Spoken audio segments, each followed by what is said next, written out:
Hi, I'm Jenny and I have 5 dogs, 4 chihuahuas and a border collie. 1 chihuahua happens to be rather naughty but nice. So Jenny, what does naughty but nice mean for you? It means that I have to be challenged on a regular basis out on my walks with various people's misbehaving dogs or well-behaved dogs. They don't cope well around other dogs. And some people, and a lot of children with scooters and that sort of thing. So I'm always having to think about where I'm walking, who I'm walking with, and what I might encounter and what I might need to have with me. And other people's opinions on how I should be looking after my dogs. Owning a naughty but nice dog can be quite stressful and frustrating because you're so limited at times of where you can go and at what times you can go. And maybe I might like to just go for a walk with my friend and her dogs, but it just doesn't happen because my dog finds it stressful and I wouldn't put him in that situation knowingly.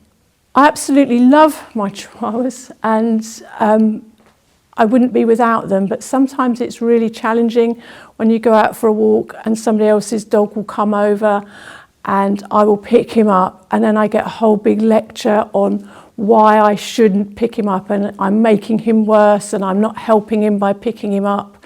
And I find that quite hard to keep a lid on myself at times because there's nothing worse than somebody else's badly behaved dog, I would say, coming to annoy my dog and they can't recall it and it's distressing my dog, so I pick him up and then I get a whole load of grief and unpleasantness from someone, and I just find that very difficult and have to just behave myself and walk away.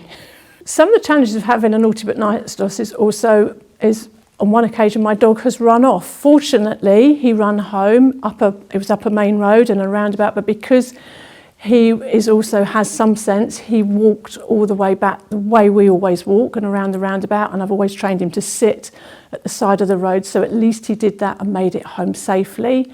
That was really stressful, and when he got home he barked, which was quite clever. Having visitors can be a bit of a nightmare because they would just bark and they would just bark endlessly at my visitors, so I tend to have to think that I need to put them out in a crate or meet my friends out rather than have people come to my house, just to save the stress of it, really. Best thing that's happened to us and our dogs is learning to play games, and it has completely turned my dogs around. They focus on me, they're bouncy, they're happy, we have a good time.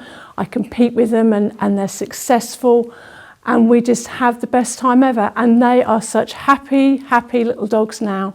And they're just the best. It's just the best experience you could ever have in life, is having your dogs happy and enjoying themselves, because as an owner, that's all you really want. Games-based learning is such a great adventure with a happy ending, because you can watch yourself and your dogs grow with you and learn and develop, and the change is just unbelievable, and I couldn't recommend it enough. Get onto the games. It's amazing.